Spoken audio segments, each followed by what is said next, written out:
The road north had no opinion about why a man drove it. It simply existed, two lanes of cracked asphalt threading through pine forests so dense they looked like walls. Ethan Cole kept his hands steady on the wheel of his pickup truck, a 15-year-old Ford with rust eating the wheel wells and a check engine light that had been on so long he'd stopped noticing it. He was 43 years old, 6'1", broad in the shoulders the way men got when their bodies had been built by necessity rather than vanity. His face was all angles, jaw set like it had spent decades refusing to tremble, cheekbone when sharp beneath weathered skin that hadn't seen much sun lately. A rough shadow of beard darkened his jaw, more habit than style.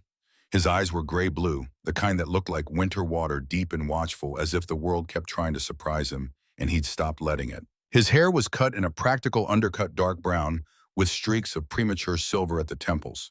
He wore what he always wore, an olive field jacket with worn elbows, a red and navy flannel shirt underneath cargo pants, the color of moss, and brown leather boots that had walked more miles than most people drove. On his wrist sat an old military watch, scratched and faded, the kind that didn't need batteries because it ran on stubbornness. In the rearview mirror, a German shepherd sat in the back seat. Valko, 7 years old, black and tan coat, sleek and short, built for work. Not show. His ears stood alert even in rest, swiveling toward sounds Ethan couldn't hear. The dog wore a tactical harness with a handle on the back, faded now, the nylon softened by weather and use. His eyes were dark and intelligent, focused on the road ahead, as if he were navigating rather than riding. They'd been driving for 6 hours. Minnesota stretched around them like a promise no one had asked for. Ethan's phone sat silent in the cup holder. No calls, no messages. That's how he wanted it. The past had a way of following a man even when he drove north with nothing but a duffel bag and a bun who didn't ask questions. 8 years ago, Afghanistan had taught Ethan Cole that following orders could kill the people you loved. The memory came without permission, the way they always did. Sharp, sudden. A knife between the ribs when he wasn't paying attention. Sand. Heat. The crackle of a radio. Walker, this is command. Hold position. Air support inbound 12 minutes. Copy. Ethan's voice steady. Professional. Marcus Reed's voice younger, urgent. Ethan, I need extract now. Building's compromised. I'm taking fire. Marcus, hold position. That's an order. Ethan. Then the explosion. The kind that didn't make a sound in memory, just a flash of white, and the sick certainty that 12 minutes had been 11 minutes too long. Ethan blinked hard. The road came back into focus. Pine trees, asphalt, the hum of the engine. Valko shifted in the back seat, a soft sound like leather creaking. The dog didn't whine, didn't bark, just adjusted. A reminder that someone was still there. Ethan's hands tightened on the wheel. Yeah, he muttered, I know. The town appeared the way small towns did in the north, gradually, as if the forest was reluctant to let it exist. First a gas station, then a hardware store with faded siding, then a main street with angled parking and buildings that looked like they'd been standing since before anyone cared about architecture. A wooden sign read Pinecrest Falls, population 1,847. Ethan noted the number, 1847, same year as something he didn't know about yet. He pulled into the gravel lot of a diner called the Timber House. It looked exactly like every small town diner looked: vinyl booths, checkered floor, a counter with stools, and the smell of coffee and bacon grease that had soaked into the walls over decades. A bell chimed when he opened the door. 3 people sat inside, an old man at the counter reading a newspaper, a couple in a booth by the window, and behind the counter a woman in her late 30s with sandy blonde hair pulled into a practical braid. Freckles dusted her fair skin. Her eyes were sharp hazel flecked with green, and they swept over Ethan with the practiced efficiency of someone who'd spent years reading people who wandered through. She wore a Forest Ranger uniform shirt with the sleeves rolled up. A name tag read Nora Hale. Coffee, she asked. Black, Ethan said. She poured without asking if he wanted cream. Smart. Ethan slid onto a stool. The vinyl cracked under his weight. He glanced at the menu, laminated sticky at the edges, but didn't really see it. Food was fuel. He'd eat whatever didn't require a decision. Nora set the mug down. Passing through, staying. Her eyebrows lifted a fraction. Staying here. Bought some land, cabin on the north side of the lake. The Morrison place, Ethan nodded. Nora's expression shifted, something that wasn't quite approval, but wasn't disapproval either. That property's been empty for 30 years. You got it cheap. That was the idea. She studied him for a moment. Ex-military, Ethan's jaw tightened. Navy, used to be. Used to be. Nora repeated it like she was tasting the words. That mean you're retired or you're hiding? Ethan didn't answer. He took a sip of coffee. It was bad, but it was hot. The bell chimed again. Valco pushed through the door. Ethan had left it cracked and patted across the floor with the controlled precision of a dog who'd spent his life working. He stopped beside Ethan's stool and sat without being told. Nora's eyes widened slightly. That's a working dog. Was, Ethan said. Like you. Ethan almost smiled. Almost. Nora leaned against the counter, arms crossed. She wasn't being rude, just direct. What brings a Navy guy and a working dog to the middle of nowhere? Quiet. Well, you found it. Not much happens here except tourists in summer and snow in winter. Ethan nodded. That sounded fine. Nora pulled a plate from under the counter, eggs, toast, sausage. She set it in front of Ethan without asking if he wanted it. Then she pulled a second smaller plate and set it on the floor near Valco. 2 sausage links. Valco looked at the plate, then he looked up at Nora, up at Tom. His ears stayed forward, but his eyes carried a faint judgment like a man asked to accept substandard equipment. He turned his head away. Nora blinked. Did your dog just refuse breakfast? Ethan glanced down. He's particular. Particular. He knows what he's worth. Nora laughed short, surprised. I like him already. The old man at the counter looked over. That dog got standards, huh? Ethan shrugged. More than me. Valco's tail didn't wag. He simply sat, patient, dignified, waiting for something better. Or nothing at all. Nora shook her head, still smiling. All right, I'll remember that. She moved back toward the kitchen, muttering something about picky dogs and Navy SEALs. Ethan ate in silence.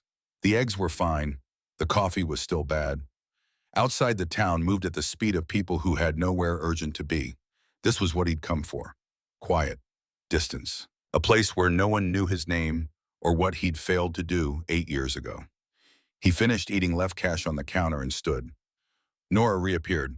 You need anything, Ranger Station's 2 blocks east. I work there most days when I'm not covering shifts here. Appreciate it. And Cole? Ethan paused. Welcome to Pinecrest Falls. Hope you find what you're looking for. Ethan didn't answer. He wasn't sure what he was looking for, only what he was running from. He pushed the door open. Valco followed. The bell chimed behind them. The cabin sat a quarter-mile off the main road down a dirt track that hadn't seen grading in years.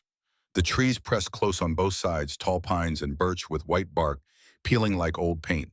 The air smelled clean, cold, honest. The cabin itself was small. 1 room with a wood stove, a sagging couch, a bed in the corner, and a kitchenette that looked like it hadn't been used for anything but instant coffee in a decade. The porch faced the lake, a wide stretch of dark water that reflected the sky like polished glass. Ethan dropped his duffel on the floor. Valco walked a slow perimeter nose to the ground, checking corners and shadows the way he'd been trained. When he finished, he returned to Ethan and sat. Yeah, Ethan said, it'll do. He spent the next hour unloading the truck. Not much to unload. Sleeping bag, camp stove, a box of canned goods, a toolbox, a rifle he hoped he'd never use. By late afternoon, the sun slanted through the pines in long golden beams. The lake turned copper. Somewhere in the distance, a loon called a sound so lonely it made Ethan's chest tighten. He sat on the porch steps. Valco lay beside him, head on his paws, eyes half closed. For the first time in months, Ethan let himself breathe. No radio chatter, no orders, no voices asking him why he'd waited when he should have moved. Just wind in the trees and water lapping at the shore. He closed his eyes, and for a moment he almost believed he could stay here. Almost believed the past would let him. The next morning arrived cold and bright. Frost edged the windows. Ethan woke before dawn, out of habit, made instant coffee on the camp stove and dressed in the same clothes he always wore. The olive jacket, the flannel, the boots. Valco stood by the door waiting. Yeah, all right, Ethan muttered. Let's go. He'd taken a job with the Forest Service trail safety inspector. Low pay, minimal human contact. Exactly what he wanted. His assignment for the day was simple. Check the northern trail loop, verify closure signs were intact, log any hazards. He drove the dirt roads with Valco in the passenger seat, this time the dog's nose pressed to the cracked window breath, fogging the glass. The trailhead parking lot was empty except for a single Ranger truck. Nora stood beside it checking a clipboard. She looked up when Ethan pulled in. Morning? Morning. You're the new trail guy. That's me. Nora handed him a 2-way radio. You'll need this. Cell service is garbage out here. Closure area's about 2 miles in. Just verify the signs are up and no one's been stupid. Ethan clipped the radio to his belt. People get stupid often. every summer. And sometimes in spring, when they think they know better than the warnings. What's the warning for Nora's expression tightened? Ground instability, peat bog underneath, swallows things. Ethan nodded slowly. Things. Nora's voice went flat. 4 years ago, a man named Thomas Brennan went in there, didn't come back. The name hung in the air between them. We tried, Nora said quietly. 3 days. Ropes, teams, everything. Ground wouldn't give him back. Ethan felt something cold settle in his stomach. I'll be careful. Nora handed him a map. Closure signs are marked. Don't cross them. Not even for a look. Understood. She glanced at Valko, who sat in the truck like a statue. Your dog listen. Better than me. Good, because that valley doesn't.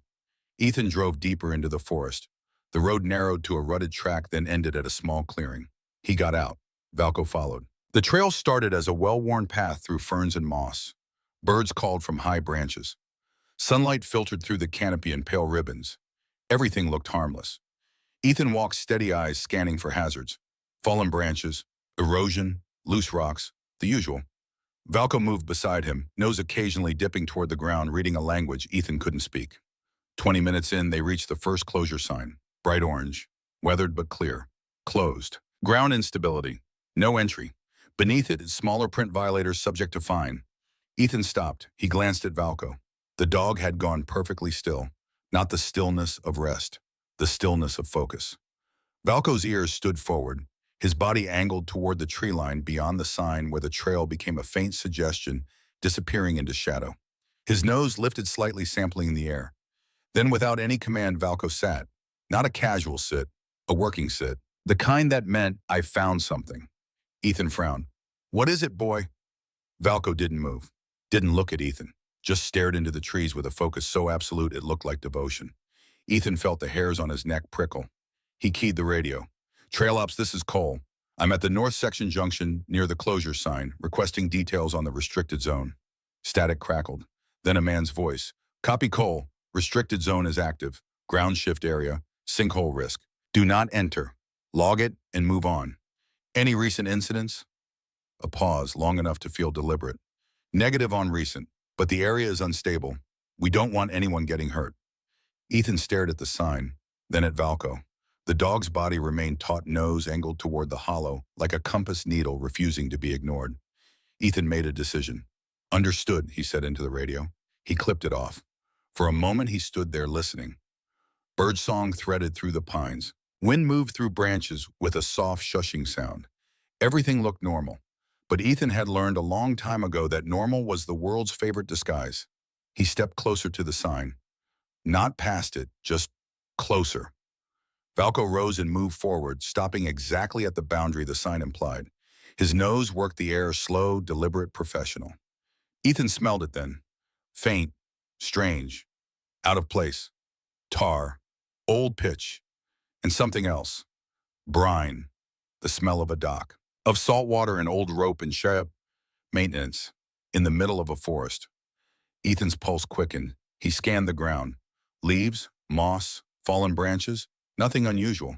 Then Valko pawed lightly at the earth, careful, controlled, no frantic digging. Just enough to peel back the wet layer like turning a page. Something dark and smooth appeared beneath the leaves. Wood, carved, weathered.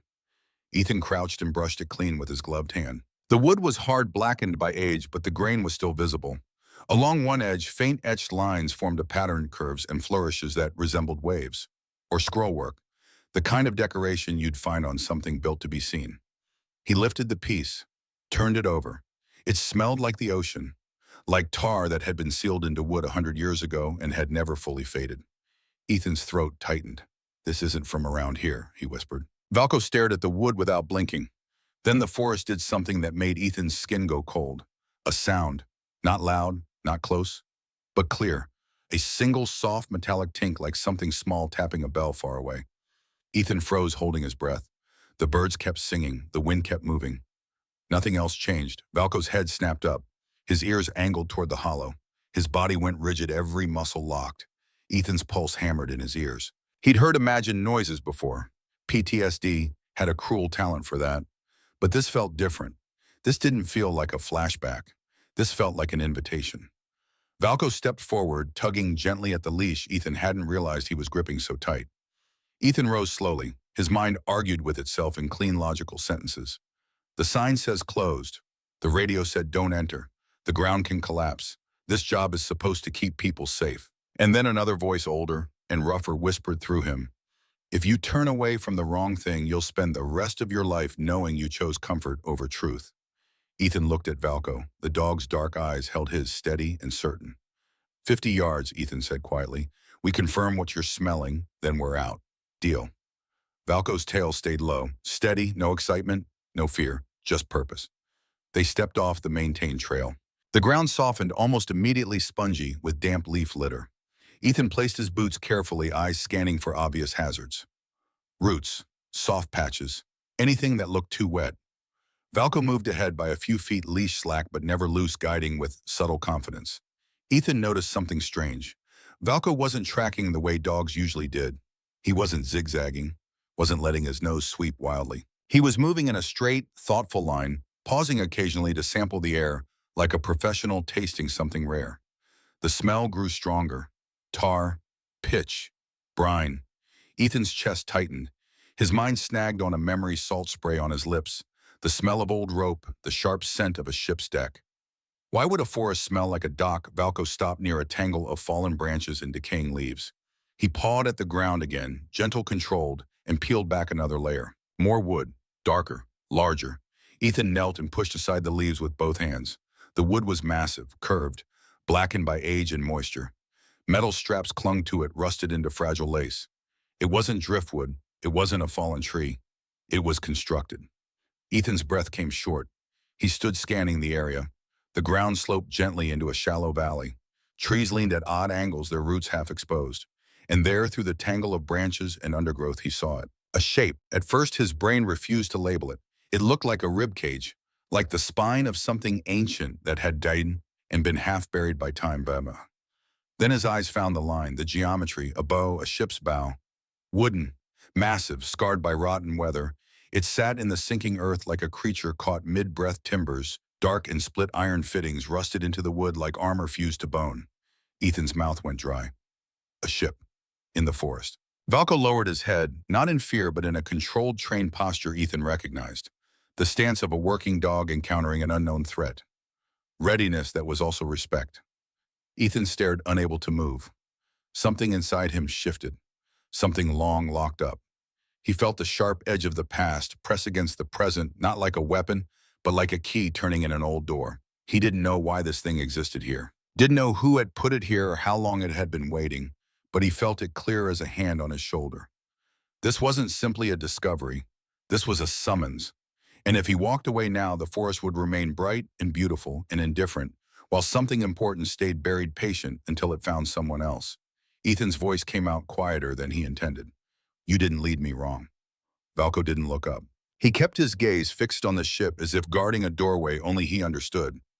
The metallic sound came again. Soft, distant, tink. Like a bell ringing once, calling someone home. Ethan pulled out his phone, took photos, marked the GPS, logged everything with the cold efficiency of a man who'd spent his life documenting things people didn't want documented. Then he backed away slowly, Valco moving with him, neither of them turning their backs until they reached the maintained trail again. Ethan keyed the radio. Trail ops, this is Cole. I've documented unusual material near the closure boundary, requesting supervisor assessment. Static, then. Copy, supervisor will be notified. Ethan clipped the radio, looked at Valco. The dog stood at the boundary, ears forward, staring back into the trees. I know, Ethan said, but we're not doing hero stuff today. Valco's gaze didn't soften. If anything, it sharpened like a soldier refusing to accept a retreat as the final plan. Ethan felt something twist in his chest. He'd come north to forget, to disappear, to avoid responsibility. But the forest had other ideas, and so did the dog. The ranger station was a low building with cedar siding and a green metal roof that had seen better decades. Inside it smelled like coffee and old paper and the particular staleness that came from filing cabinets that hadn't been opened in years. Ethan sat in a wooden chair across from Nora's desk, his hands resting on his knees. Valco lay at his feet, chin on his paws, eyes half closed but not asleep. Never asleep. Nora studied the photos on Ethan's phone, swiping through them slowly. Her freckled face stayed neutral, but her jaw tightened with each image. Carved wood, rusted iron, the unmistakable curve of a ship's bow half buried in peat and leaves. She set the phone down carefully like it might explode. You went past the sign. 50 yards. Stayed on firm ground. 50 yards is past the sign, Cole. The dog found something. I documented it. That's the job. Nora's hazel eyes flicked to Valco. The dog didn't move, but his ears swiveled toward her voice. Listening. Always listening. That's not the job, Nora said quietly. The job is keeping people alive, not playing detective. Then why does it look like a ship? Nora didn't answer. She walked to the window and stared out at the parking lot where afternoon sun turned the gravel bright and harsh. 4 years ago, she said, a man named Thomas Brennan told me he thought there was something in that valley. Something historical. I told him it was folklore. Old stories people tell when they're bored. She paused. He went in anyway. We found his pack 3 days later. Never found him. Ethan's throat tightened. I'm sorry. Everyone's sorry. Sorry doesn't change dirt. Nora turned back, her expression hard. So when I say don't go past the signs, I'm not being bureaucratic. I'm trying to keep you from being the next name I have to write down. Ethan nodded. He understood. He did, but understanding didn't erase what he'd seen. What if he was right, Ethan asked. What if there's actually something down there? Nora crossed her arms. Then it's been there for over a century, and it can wait another week while we do this properly. The door opened. A woman stepped inside, bringing cold air and the scent of rain that hadn't fallen yet. She was medium height, solidly built, with dark brown hair cut blunt at her jaw. Her face was composed in that way law enforcement faces became expression, reduced to what was useful. A thin scar traced her left eyebrow like a pencil line. Her eyes were brown and direct. She wore jeans, a dark jacket, and a sheriff's deputy badge clipped at her belt. Nora, the woman said. Mara. Nora gestured toward Ethan. This is Ethan Cole. New trail safety. Cole, this is Deputy Mara Vance. Mara's gaze moved to Ethan, then dropped to Valco. Her eyes flickered respect and caution, the look of someone who'd met working dogs before and learned not to underestimate them. Working dog bow, Mara asked. Retired, Ethan said. Like you. Ethan didn't confirm or deny. Mara stepped closer, hands in her jacket pockets. Nora called me, said you found something interesting near the closure area. Ethan pulled out his phone again, handed it to her without a word. Mara swiped through to the photos.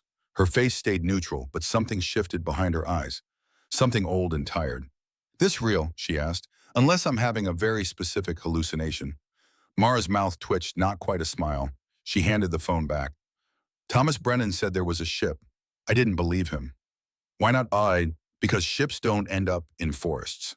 Mara's voice went flat.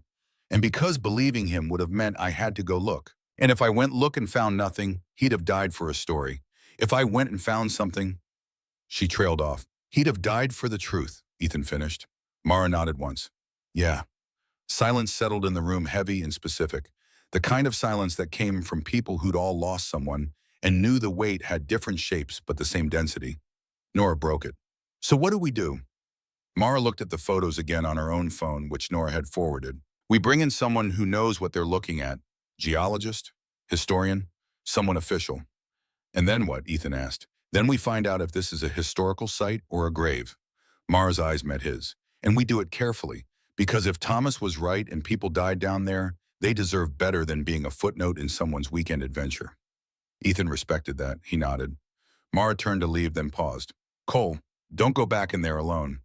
Wasn't planning on it. Good, because I've already written one report about that valley. I don't want to write another. She left. The door closed softly behind her. Nora sat back down at her desk, rubbing her temples. This is going to be a mess. Truth usually is, Ethan said. Valco stood stretched and walked to the door. He looked back at Ethan, ears forward. Ethan rose. We'll stay out of the way. Just let me know if you need anything documented. I will.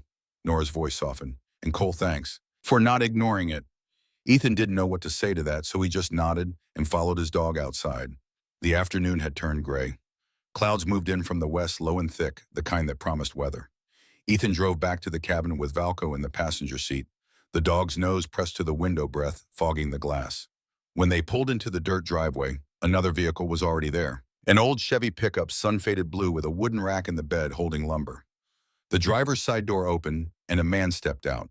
He was tall but stooped in the gentle way of someone who'd spent decades bending over work rather than surrendering to age. Late 70s, maybe older. His hands were big and scarred knuckles thickened by use. A gray beard framed his mouth, trimmed short enough to stay out of tools, but long enough to show he didn't care about fashion. White, wiry hair stuck out from under a faded ball cap. His eyes were pale blue and bright, the kind that held humor behind them like a lamp in a window. He wore canvas work pants, a flannel shirt under a tan jacket, and boots that had more miles than tread. "You Cole?" the man asked. "I am. Walt Calloway. I do carpentry, some historical work. Nora said you found something that needed looking at." Ethan glanced at the cabin. She worked fast. Small town. News travels at the speed of worry. Walt approached, moving with the careful economy of someone whose joints had opinions. He stopped a respectful distance away. "That's your dog." Valco had stepped out of the truck and now stood beside Ethan, watching Walt with calm assessment. "That's Valco. Navy dog." Ethan's eyes narrowed. "How'd you know?" "Posture, discipline, seen a few in my time." Walt's gaze lingered on Valco. "He's got the look of a day who's done important work and knows it." "He has." Walt nodded as if that settled something. He walked to his truck bed, pulled out a wooden toolbox and set it on the ground. "Nora sent me the photos. I'd like to see the actual piece you found, if you still have it." Ethan had bagged the carved wood and brought it back. He retrieved it from the cabin, handed it to Walt. Walt pulled on thin work gloves, the kind carpenters wore when handling old things, and opened the bag. He lifted the wood carefully, held it close to his face, turned it under the light. For a long moment he didn't speak. He just listened, with his fingertips tracing the grain. When he finally looked up, his humor was gone. In its place was something quieter, more reverent. "This isn't trail trash," Walt said. "What is it?" Walt turned the piece under the fading daylight. "Shipwork, not the kind you buy at a tourist shop. This was made by somebody who knew what they were doing." He sniffed, it nodded as if confirming a suspicion. "Pitch, old pitch, not modern sealant. And you see this curve? That's decorative but functional too. Keeps water from sitting where it can rot." Ethan leaned in. "How old?" Walt's mouth tightened. "Hard to say without more context, but older than most of the town thinks anything around here is." His eyes flicked to Ethan. "Where'd you find it?" "Near the closure area, ground instability zone." Walt set the wood down gently. "Of course you did." He looked at Valco. "He find it?" "He led me to it." Walt studied the dog for a long moment. Valco sat now, head slightly lowered, eyes fixed on the wood in Walt's hands. Not aggressive, not fearful, just focused. "Smart dog," Walt said quietly. Then softer, "Or something else." Ethan frowned. "What do you mean?" Walt walked back to his truck, reached into the toolbox and pulled out a small battered tin. He opened it and removed something wrapped in cloth. He unwrapped it carefully. A brass coin, greenish with age. On one side, a faint anchor symbol was stamped into the metal. "Found this down near the marsh 15 years ago," Walt said. "Thought it was junk. Then I cleaned it." He placed it on the tailgate of his truck. Valco's reaction was immediate and unsettling. The dog stepped forward, nostrils flaring. Then without any command, he backed away. 2 full steps. His hackles rose along his shoulders, not aggression but alarm. His ears pinned back. His eyes widened, not with fear like a pet startled by thunder, but with recognition so intense it looked like pain. Ethan's pulse jumped. "Valco." The dog didn't break his stare from the coin. His breathing turned shallow, measured, as if he were trying not to inhale too much of whatever memory lived in the air. Walt's humor vanished completely. "That ain't normal." Ethan's hand tightened on Valco's harness. His mind raced. Valco had been exposed to explosives, weapons, blood, saltwater, things most dogs never knew existed. What kind of object could shake him like this? He crouched beside Valco. The dog's body trembled once, a single controlled shiver, then steadied himself. He looked at Ethan for the first time in minutes, and something in that gaze, dark, intelligent, pleading, hit Ethan like a fist. Not go, not stop, but remember. Ethan swallowed hard. "Okay," he whispered, though he wasn't sure what he was agreeing to. The moment passed. Valco's hackles lowered, his breathing evened, but he didn't approach the coin again. Walt slowly wrapped it back in the cloth. "That dog's seen something," he said quietly. "Something cold and deep." Ethan thought of Valco's file. CPO Daniel McCarran. KIA. Arctic water training. Ice rescue gone wrong. "Cold water," Ethan said. His voice came out rough. "His handler died in cold water." Walt nodded slowly, as if that answered a question he hadn't asked aloud. He put the coin away and closed the tin. "My daddy used to tell a story. Not the kind you read in books, the kind people tell when they've got a fire going and the lake is making noises you can't explain. Ethan stayed silent. Valco remained still, a guard at a threshold. Walt continued. He said there's a place in these woods where the ground breathes, comes alive in spring, settles in summer, and in the fall it sighs. And when it sighs, it gives up things it swallowed, just a little, like it's tasting the past. Ethan's skin prickled. A legend. Walt shrugged. Maybe, or maybe it's just what people call geology when they don't have the right words. He gestured to the carved wood. But this ain't a campfire lie. Ethan's mind flashed to the shape he'd seen, the curve too deliberate to be accident. What do you think it is? Ethan asked. Walt picked up the wood again, traced the scrollwork with one gloved finger. This looks like it came off a passenger ship. The kind folks used in the old days, back when they hauled people and supplies across water because roads were suggestions. He tapped the carved pattern. They decorated even their workhorses back then. Put a bit of beauty on hardship. Beauty on hardship. The phrase landed in Ethan's chest like a stone. So how does a ship piece end up in the woods? Ethan asked. Walt's faint smile returned, but it wasn't light. That's the question that makes people act foolish. Valco made a quiet sound in the back of his throat, not a bark or restrained vibrating warning. Ethan watched the dog's ears angle toward the lake as if something out there had shifted. Walt noticed. He always do that. Ethan hesitated. Only when something stirs him. Walt nodded slowly like he already understood. He packed his toolbox, closed the tailgate. I'm going to dig through my daddy's old notebooks. He kept records. Wood types, local finds, old maps people brought him. Can't promise anything, but if there's a ship story, he might have scribbled something. I'd appreciate it. Walt paused before getting in his truck. Cole, that dog of yours, he ain't just trained. He's carrying something. Ethan's throat tightened. I think so too. Walt's eyes were kind but serious. Animals don't forget the way we pretend to. If he's reacting to that brass, it means it's tied to something he lived through. And if it's tied to something he lived through, he let the sentence hang. Ethan finished it silently. It can happen again. Walt drove away, gravel crunching under his tires. Ethan stood in the driveway as the sun dropped behind the tree line and the air turned cold enough to see breath. He looked down at Valco. The dog stared back, dark eyes steady in the fading light. What did you see? Ethan asked quietly. Valco didn't answer, couldn't answer, but his gaze held a weight that needed no words. That night, Ethan sat at the small table inside the cabin, a single lamp throwing yellow light across old paper. He'd pulled Valco's service file from the bottom of his duffel, paperwork he hadn't opened in months. He'd avoided it the way a man avoided touching a scar to see if it still hurt. Valco lay at his feet, head on his paws, eyes half closed, but not sleeping. His ears twitched when Ethan turned pages. The file smelled faintly of dust and government ink. Ethan skimmed training logs, deployment notes, commendations. He stopped at a section labeled Handler History. A name stared up at him, Chief Petty Officer Daniel McCarran. Ethan hadn't met him, but the details were enough. Arctic water training, maritime operations, a line item marked KYA training accident. Ethan's breath caught. He read further. March 14th, ice shelf collapsed during rescue simulation, handler submerged. K9 Valco attempted retrieval, water temperature 31 degrees Fahrenheit, handler unresponsive upon recovery, time submerged 11 minutes. 11 minutes.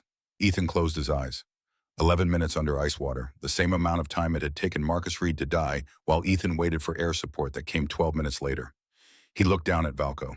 The dog's eyes opened fully now, dark, steady, stubborn. In them, Ethan saw something that made his chest ache. Not guilt like a human might carry, but a kind of unspoken vow. The way a dog promised without language, I will not fail again. Ethan reached down and rested his hand on Valco's shoulder. The muscles beneath the fur were tight. Alive. I didn't know, Ethan whispered.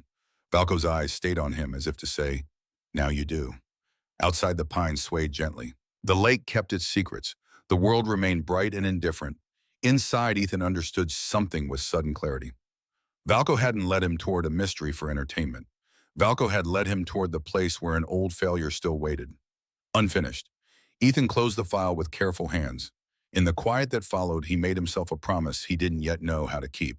He would not be late again. The next morning came with the kind of brightness that felt almost accusatory.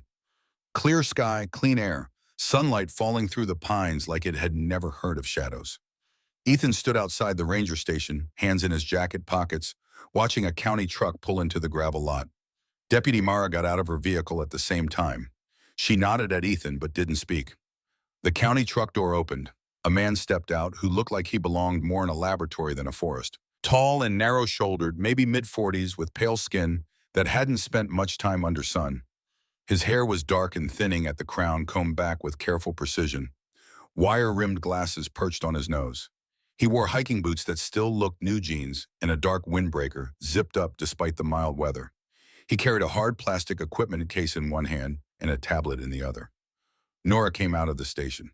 "Dr. Mercer, thanks for coming." The man nodded briskly. "Of course. Though I'll admit when you said you found a ship in the forest, I assumed you were speaking metaphorically." "I wasn't," Nora said. Dr. Calvin Mercer adjusted his glasses. "Well, let's see what we're dealing with." His gaze landed on Ethan, then dropped to Valco, who sat at Ethan's side with military stillness. "That's a working mom," Mercer observed. "Retired," Ethan said for what felt like the 100th time. Mercer didn't sound convinced. He turned to Nora. "Shall we?" They drove in two vehicles, Nora's Ranger truck with Dr. Mercer and Mara's SUV with Ethan and Valco. The road to the trailhead was quiet. No one spoke much. The forest pressed close on both sides, and the sky above stayed stubbornly blue, as if daring something to go wrong. At the trailhead, they geared up. Ropes, harnesses, flagging tape. Doctor. Mercer worked with quiet efficiency, checking equipment with the precision of someone who trusted instruments more than instinct. Valco watched everything, ears forward, body tense. They walked the trail in single file. Ethan led since he'd been there before. Valco stayed close to his left leg, moving with controlled focus. When they reached the closure sign, Dr. Mercer stopped and pulled out his tablet.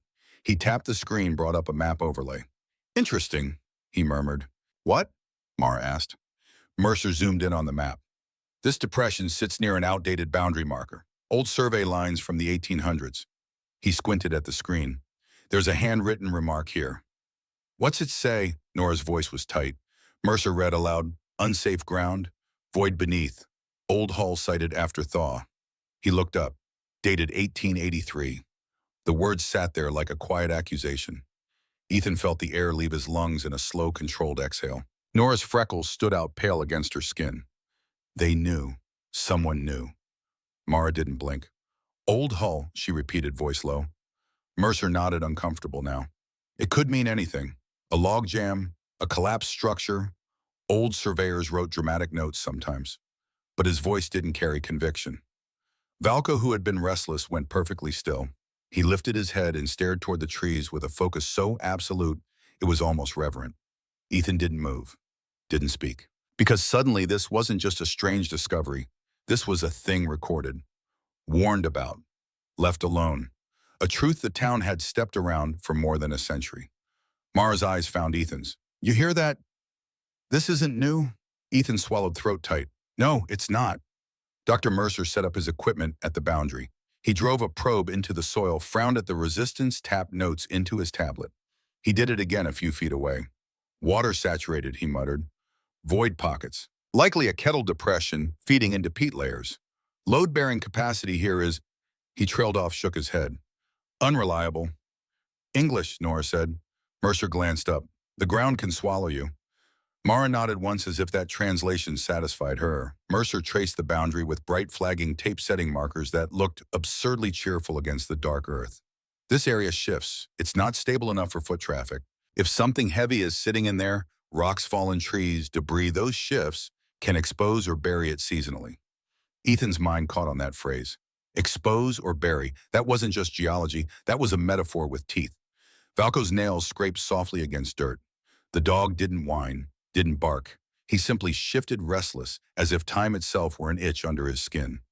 Ethan placed a steadying hand on Valco's shoulder.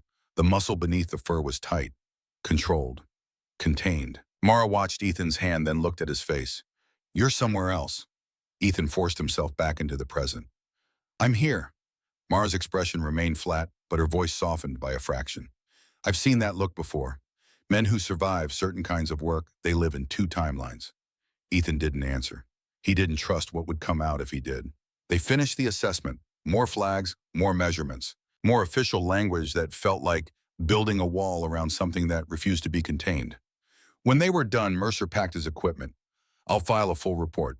Recommend permanent closure and periodic monitoring. And the ship? Ethan asked. Mercer hesitated. If there is a ship, it's been there for over a century. A few more weeks won't matter. But Valco's body language said otherwise. The dog stood at the boundary staring into the hollow body, leaning forward as if listening to something only he could hear. Ethan felt it too. The pressure. The sense that time was running out, though he didn't know what the deadline was. As they walked back to the vehicles, Nora's radio crackled. A voice came through, urgent. Ranger Station, this is dispatch. We have a report of a missing child, 9-year-old boy Billy Harper. Last seen near the North Trail area approximately 2 hours ago. Nora's face went white. She keyed the radio. Copy. Mobilizing search now. Mara was already moving toward her SUV. I'll call in county resources. Ethan stood frozen, his pulse hammered in his ears. A child, 9 years old, near the closure area, the same area where Thomas Brennan had died 4 years ago. Valco's ears shot forward. His entire body shifted into alert posture. Nora looked at Ethan. We need everyone, including your dog. Ethan couldn't breathe. His chest tightened like a fist closing around his lungs. 8 years ago, Marcus Reed had been waiting for Ethan to give the order, waiting for help that came too late. Ethan's vision blurred at the edges. Heat, sand, the sound of rotors in the distance, always in the distance, never close enough. Cole, Mara's voice cut through, sharp, clear. We need you. Ethan blinked hard. The forest came back into focus. Valco stared up at him, dark eyes steady. A child was missing. Ethan's hands shook. He clenched them into fists. His voice cracked. I can't. I failed before. I was too slow. Nora stepped closer. Then don't be slow this time. Valco pushed his head against Ethan's leg, not demanding, just present. Ethan looked down at the Duke, at the eyes that had seen death and still chose to keep working. He thought of Marcus Reed, of the 12 minutes that should have been won. He thought of the carved wood, the brass coin, the ship that had been buried for over a century waiting for someone to remember. His voice came out steadier than he felt. Okay, we'll help. Valco's tail lifted slightly, not wagging, just ready. Mara nodded once. Then let's move. They ran. The search began the way all searches began, with hope that thinned with every passing minute. Billy Harper, 9 years old, blonde hair, blue eyes, last seen wearing a red jacket and jeans. He'd been hiking with a scout troop when he'd wandered off the main trail chasing what his friends said was a deer. That had been 2 hours ago. Ethan stood at the trail junction with Valco at his side, watching volunteers arrive. Parents from town, off-duty firefighters, a handful of hikers who'd heard the call and turned back to help. They gathered in loose clusters, faces tight with the kind of worry that came from knowing how fast a forest could swallow a child. Mara organized them with calm efficiency, dividing the area into search grids, assigning radio setting boundaries. Her voice carried authority without volume, the kind that came from years of managing chaos. Nora handed Ethan a radio and a laminated map. North Sector, that's your area. Stay within the marked zones. Her eyes dropped to Valco. Can he track? He can. Then use him. But Cole, she paused, her voice softening. Don't take risks. We're looking for one lost person, not two. Ethan nodded, though the words felt hollow. Risk wasn't something you chose. It was something that chose you. He knelt beside Valco. The dog's body was coiled tight, every sense engaged.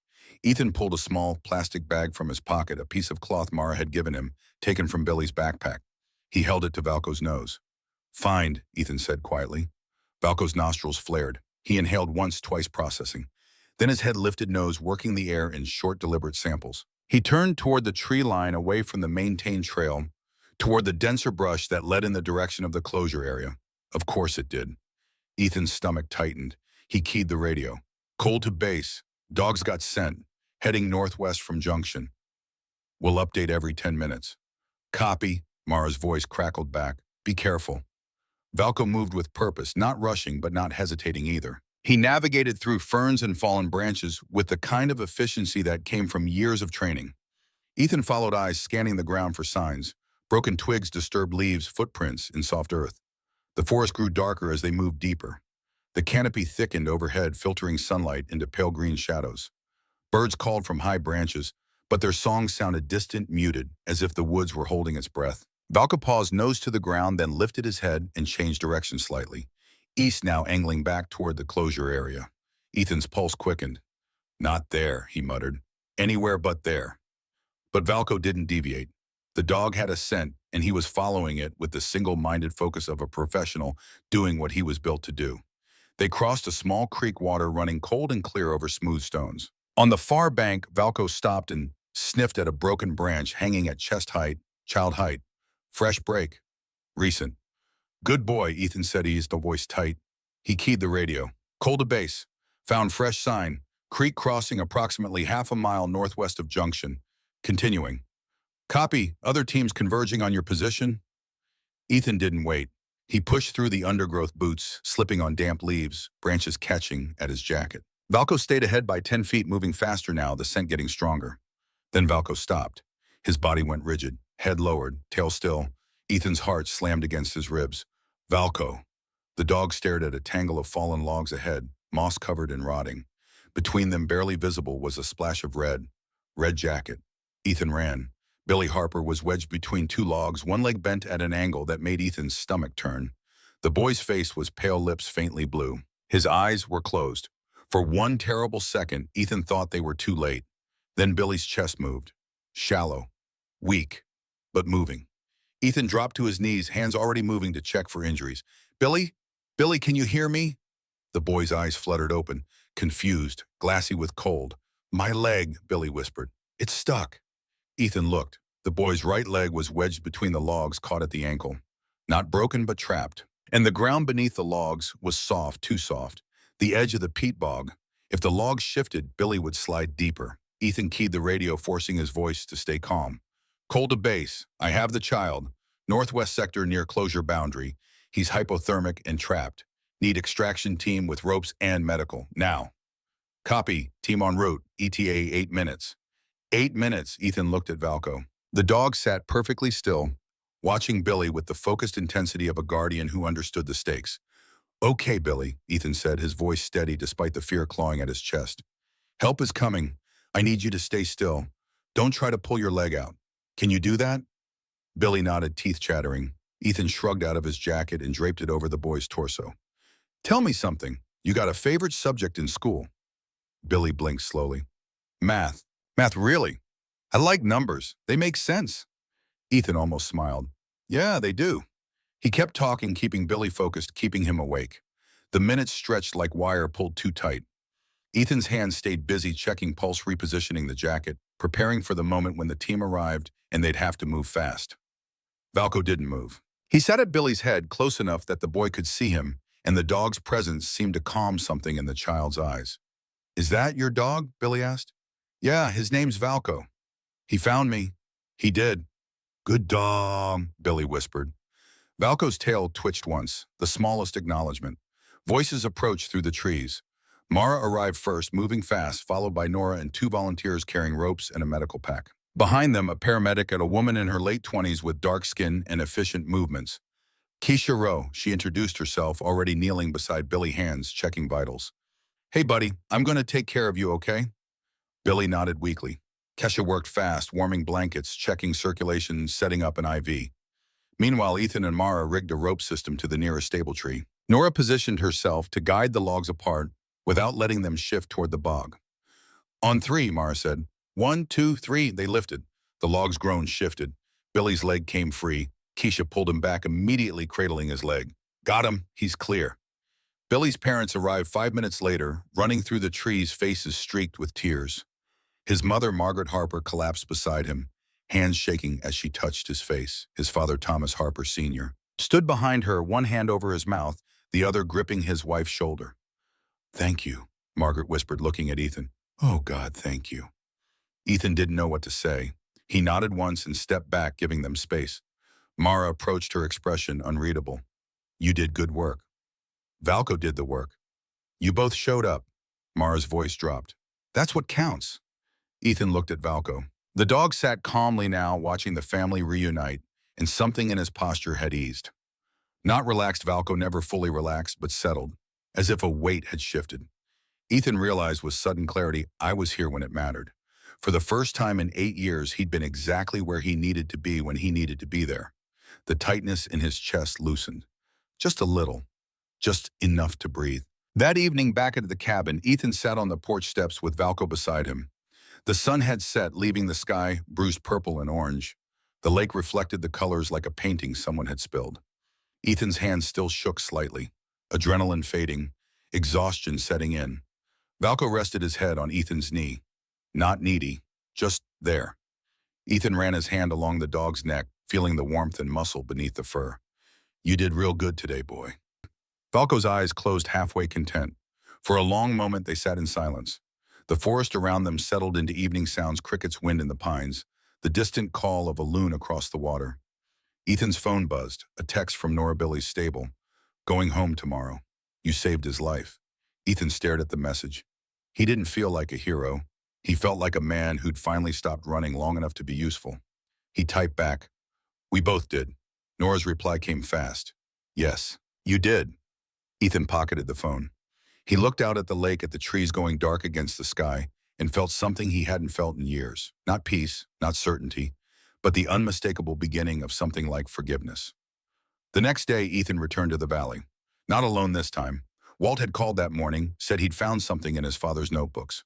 Something Ethan needed to see. They met at the closure boundary, Ethan, Walt, Mara, and Nora. The day was bright and cold, the kind of weather that made everything look clean and sharp. Walt carried a leather-bound journal, pages yellowed with age. He handled it like scripture. My daddy wrote this in 1947, Walt said, opening to a marked page. May 15th, he was doing survey work for the county. He read aloud, his voice careful. Found something today that don't sit right. Ground near the North Hollow shows signs of old collapse. Dug down 3 feet and hit wood, not logs. Planking. Ship planking. Asked the county supervisor what to do. He said leave it. Said some things are better left buried. I don't agree, but I got a family to feed. Walt looked up. He drew a map, marked the location.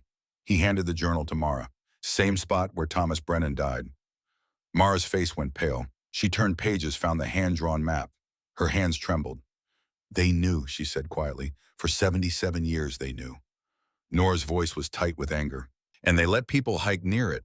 Posted a sign that said, ground instability instead of mass grave. Not a grave yet, Walt said. Not officially, but it will be if we don't document it. Ethan felt something cold settle in his stomach. Documented how the area's unstable. We can't bring equipment in. We can photograph from the boundary, Mara said. Get Dr. Mercer back out here. Make it official before thunder rumbled in the distance. They all looked west. Dark clouds massed on the horizon, moving fast. Before that, Nora finished. Mara pulled out her phone, made a call. Mercer, we need you now. 2 hours later, they stood at the valley's edge with Dr. Mercer and his equipment. The geologist worked quickly, taking readings, marking positions, photographing everything. Definitive signs of a large wooden structure, Mercer said, checking his tablet. Consistent with a mid-19th century vessel. The peat has preserved portions, but the integrity is compromised. If we get significant rainfall, he trailed off. It'll collapse completely, Mara finished. Yes. The wind picked up. The clouds moved closer, bruised and heavy. Valco stood at the boundary, body tense, staring into the hollow. His nose lifted, sampling the air, and his ears angled forward with sharp focus. Then he did something that made Ethan's pulse quicken. Valco sat, the formal, working sit, and he didn't take his eyes off the valley. He smells something, Walt said quietly. Ethan crouched beside the dog. What is it, boy? Valco's nostrils flared. His breathing changed, shorter, more controlled. The way he breathed when he was processing something complex. Then very softly, Valco whined. Not pain, not fear, recognition. Ethan's throat tightened. He thought of the brass coin, of Valco's handler who died in cold water, of the way the dog had reacted to anything that smelled of old metal and deep cold. There's something down there, Ethan said. Something he knows. The first drops of rain began to fall. 2 days later, the storm arrived. Not gradually, not with warning. It came like a fist, sudden, violent, absolute. By mid-afternoon, the sky had turned the color of old bruises. Wind tore through the pines in gusts that bent branches until they screamed. Rain fell in sheets so thick the world disappeared behind gray walls. Ethan stood on the cabin porch watching the weather devour everything. His radio crackled with evacuation warnings. Roads flooding, power lines down, stay inside. But Ethan couldn't shake the feeling that this was it, the moment, the storm that would bury everything forever. His phone rang. Mara. Cole, where are you? Cabin. Stay there. This storm is going to tear the valley apart. But what about the ship? Silence. Then it's been there for 177 years. It can wait. Can it? Ethan's voice came out harder than he intended. We both know if the bog floods, it's gone. All of it. The evidence, the proof, everything Thomas died looking for. Thomas died because he went in alone, Mara said sharply. Don't make the same mistake. I'm not talking about going in. I'm talking about documenting what we can while we still can. Mara was silent for a long moment. When she spoke again, her voice was different, resigned. You're going anyway, aren't you? I have to. Then I'm coming with you, because I'm not writing another report about someone who died in that valley. The line went dead. 30 minutes later, Ethan stood in the rain loading gear into his truck. Waterproof camera, GPS unit, rope, flashlight, everything he'd need for a quick documentation run. The cabin door opened. Valco stepped out onto the porch, ears forward, watching Ethan with dark, knowing eyes. No, Ethan said firmly. Not this time. Your leg's still healing. Valco walked down the steps, sat beside the truck. Valco, stay. The dog didn't move. His gaze held Ethan steady and unwavering. I can't risk you getting hurt again. Valco's ears angled forward. His posture said everything we work together. Always. Ethan's resolve cracked. If anything happens to you, Valco stood, walked to the truck door and waited. Ethan exhaled hard. All right, but you stay on solid ground. Understood. Valco's tail lifted slightly. Agreement. They drove through the storm wipers, barely keeping up. Water ran across the road in brown torrents. Twice, Ethan had to slow to navigate through flooding that reached the truck's undercarriage. When they reached the trail, head Mara's SUV was already there. The deputy stood beside it, rain pouring off her jacket, arms crossed. I told you not to do something stupid, she said. You did. And here you are. Here I am. Mara shook her head. Fine, but we do this smart. Ropes, anchors, and the second anything feels wrong, we're out. Agreed. Mara opened her vehicle's back hatch. Inside was professional climbing gear, rope harnesses, carabiners, anchors. She knew what she was doing. As they geared up, a black SUV pulled into the lot behind them. Philip Carson stepped out. He wore a raincoat now, but still moved with that calculated precision. His smile was gone. Deputy Vance, Mr. Cole. He approached slowly. Terrible weather to be out. We're working, Mara said coldly. Working. Carson's eyes flicked to the gear. Or trespassing in a restricted area during a weather emergency. Documenting a historical site, Ethan said. There is no historical site. There's an unstable bog that kills people. Carson stepped closer. I tried to be reasonable. I offered you money, Cole. A way out. You refused. I did. Carson's expression hardened. Then understand something.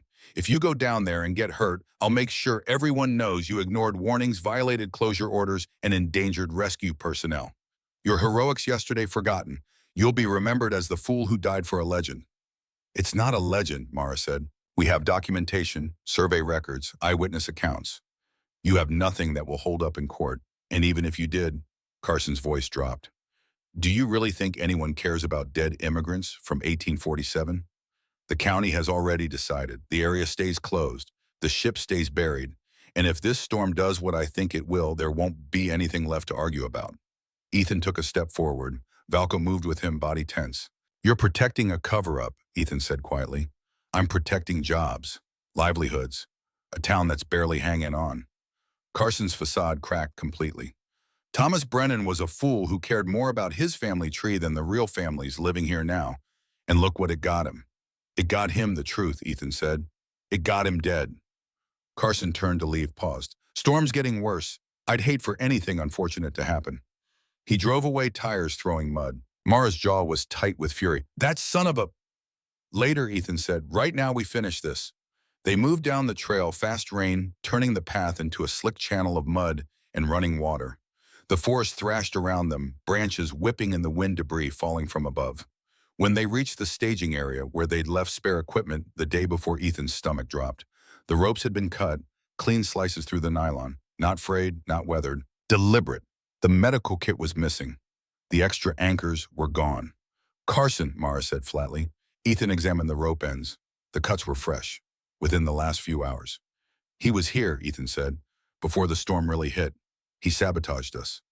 Mara's hands clenched into fists. That's tampering with rescue equipment. That's criminal. Proving it's different.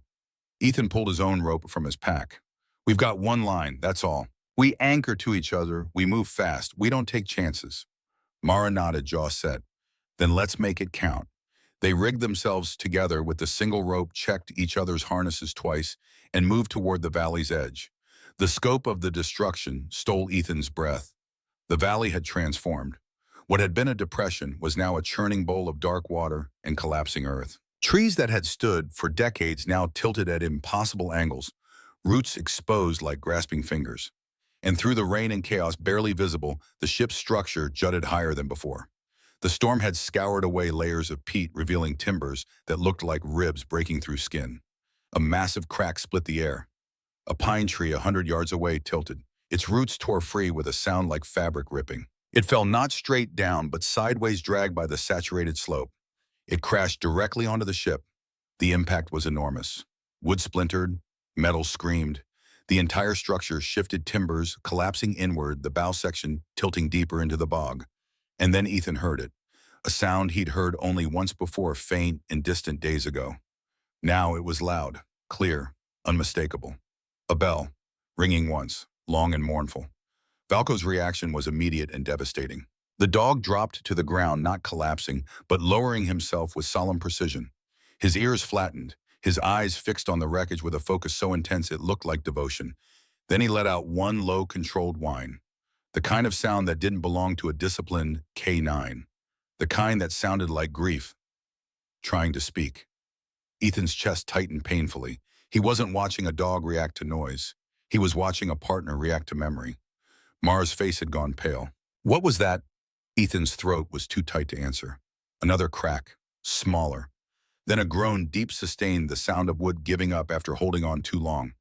Part of the ship's cabin structure collapsed, opening a dark space within the hull. And through that opening, illuminated by a flash of lightning, Ethan saw it clearly. The bell. It hung from a broken beam inside the wreckage, swaying slightly, tarnished bronze catching the light. Even from here, Ethan could see markings etched into the metal. There, he said, pointing. The bell. That's the proof. If we can get a clear photo, coal the ground. But Ethan was already moving, camera in hand. He stayed behind the boundary, flagging, shooting from every angle he could reach. The zoom lens captured details, the bell's shape, the mounting, the visible etching. He checked the screen, zoomed in digitally. Words became visible. Fortune's Promise, 1847. Got it, he said, showing Mara. That's proof, that's... The ground beneath his feet shifted, not a lot, just an inch, but enough.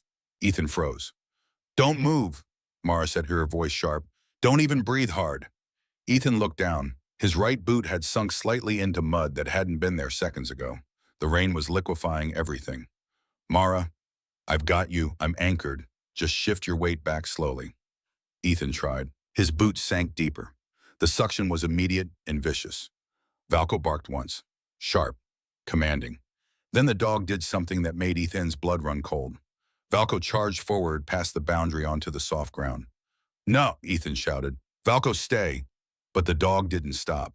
He reached Ethan, clamped his jaws onto the back of Ethan's jacket, and pulled. The mud fought back. Valko's hind legs planted, his shoulders strained. His rear right leg, the injured one, buckled slightly under the force. The dog yelped, sharp, involuntary. But he didn't let go. Mara lunged forward, grabbed Ethan's harness, and pulled. Between the deputy's strength and Valko's stubbornness, Ethan's boot ripped free with a wet, violent pop. They scrambled backward, all three of them, until they hit solid ground 20 feet from the edge. Ethan collapsed, gasping. Mara knelt beside him, checking the rope, checking him. And Valko stood on three legs, the fourth held slightly off the ground, trembling.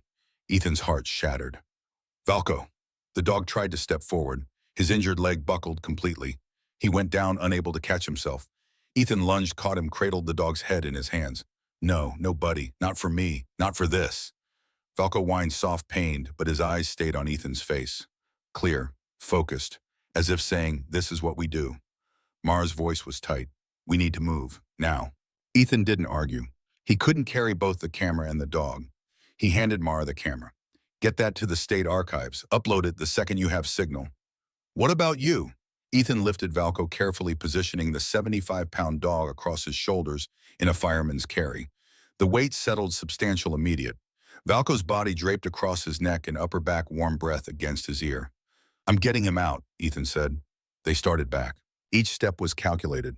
Boots seeking purchase on mud-slick ground, hands grabbing exposed roots for balance. 75 pounds shifted with every movement, Valco trying to distribute his weight, trying not to burden Ethan more than necessary. Even injured, the dog was still working. Mara led, testing each foothold before committing. Roots loose here. Go left. Ethan adjusted. Valco whimpered as the movement jostled his leg. Sorry, buddy. Almost there. The rain hammered relentlessly. Water ran down Ethan's face into his eyes, blurring vision. His thighs burned. His lungs screamed. But he didn't stop. 8 years ago, he'd waited. He'd followed orders while Marcus Reed died. Not this time. You saved me, Ethan said through gritted teeth, each word punctuated by a step. So I'm getting you out. 50 yards felt like miles. The slope seemed endless. Valco's head rested against Ethan's shoulder, now trust absolute. The dog had given everything, his strength, his courage, his body, to pull Ethan from the mud. Now it was Ethan's turn. 30 yards.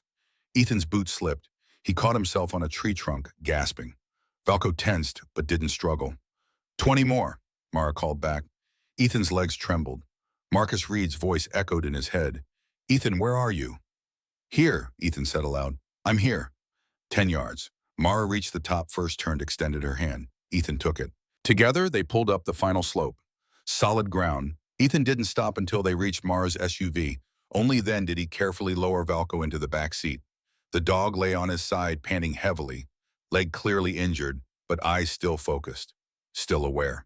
Ethan climbed in beside him, one hand on Valco's shoulder, feeling the rapid heartbeat beneath wet fur. You did good, Ethan's voice cracked. So damn good. Valco's tail tapped the seat once. Weak, but there. Forgiveness without words. Mara drove fast through the storm headlights, cutting through torrential rain. Ethan sat in the back with his dog, whispering things that didn't need to be understood, just needed to be said. I got you. You're going to be fine. I got you. Valco's breathing steadied. His eyes stayed on Ethan's face. And in that moment, Ethan understood something with brutal clarity. Valco hadn't saved him from the mud. He'd saved him from being too late again. The veterinary clinic in town was small, one room with an exam table and a kind-faced woman in her 50s named Dr. Sarah Oakes. She worked quickly, efficiently, examining Valco's leg, while Ethan stood against the wall, hands clenched into fists. Soft tissue strain, Dr. Oakes said finally. The old injury flared up under stress. He'll need rest. 2 weeks minimum. Soft cast for support. He'll be okay. Ethan's voice came out raw. He'll be fine. He's tough. She looked up, her expression gentle. What did he do? Saved my life. Dr. Oakes smiled softly. That's what they do. She wrapped Valco's leg carefully, her hands practiced and sure. When she finished, she gave Ethan a bottle of pain medication and instructions he barely heard. Ethan sat with Valco in the recovery area, one hand resting on the dog's head. Valco's eyes were half closed, drowsy from medication, but his breathing was steady. I'm sorry, Ethan whispered. I'm so sorry. Valco's tail tapped the floor once. Forgiveness without words. Mara appeared in the doorway. He gonna be all right? Yeah. Good. She held up her phone. Photos are uploaded. State Archaeological Office, county records, and I CC'd 3 newspapers. Carson can't bury this now. Ethan closed his eyes. Thank you. Don't thank me. Thank your dog. Mara's voice softened. He saved both of us today. Later that night, Ethan sat at the cabin's small table, Valco sleeping peacefully on the couch behind him, and pulled out pen and paper. Old-fashioned, deliberate, he wrote, Dear Mrs. Reed, I don't know if you'll read this. 8 years ago, I made a choice that cost your son his life. I waited when I should have moved. I followed orders when I should have followed instinct. The official investigation cleared me, said I did everything right. But we both know that's not the same as bringing Marcus home. I came north to disappear, to avoid ever having to make that choice again. But a dog wouldn't let me, and a ship that should have stayed buried refused to. Today, that dog sacrificed himself to pull me out of the same kind of mistake. And I finally understood something. I can't bring Marcus back. I can't undo the 12 minutes I waited, but I can show up, even late, even imperfectly. And sometimes that still matters. I hope someday you can forgive me. I'm trying to forgive myself. Ethan Cole. He sealed the letter, addressed it, placed it by the door to mail tomorrow. Then he walked to the couch and sat on the floor beside Valco. The dog's breathing was deep and even peaceful despite the pain. Ethan rested his hand on Valco's side, feeling the rise and fall of breath. We did good work, he whispered. 3 weeks later, the storm had passed. The valley had collapsed, completely filled with dark water and cattails already growing at the edges. The ship was gone, reclaimed by the earth that had swallowed it 177 years ago. But it wasn't forgotten. The town gathered at the valley's edge on a cold, bright morning. 200 people more than Ethan had expected. Descendants of immigrants who'd come through the Great Lakes. Historians. Veterans. Families with children who needed to understand that silence wasn't the same as kindness. A stone memorial had been erected. Simple. Dignified. At its center, mounted on a brass post, was a photograph of the bell enlarged and laminated the image Ethan had captured in the storm. Below it, a brass plaque read, "Fortune's Promise, 1847, they are remembered." Mara stepped forward holding a piece of paper. The ship's manifest copied from Walt's father's notebooks. She read names slowly, giving each one weight. Captain Edward Brennan, Anna Schmidt, Michael O'Connor, Sarah Brennan, Joseph Keller, Heinrich Weber, Mary O'Sullivan, Patrick Doyle. 20 names. 20 people who'd sought a better life and found cold water and suffocating earth instead. When Mara finished, she stepped back. Wind moved through the pines. In the silence that followed, someone had rigged a small brass bell to the memorial post. It rang once, wind-driven gentle. Valco stood beside Ethan wearing his working vest.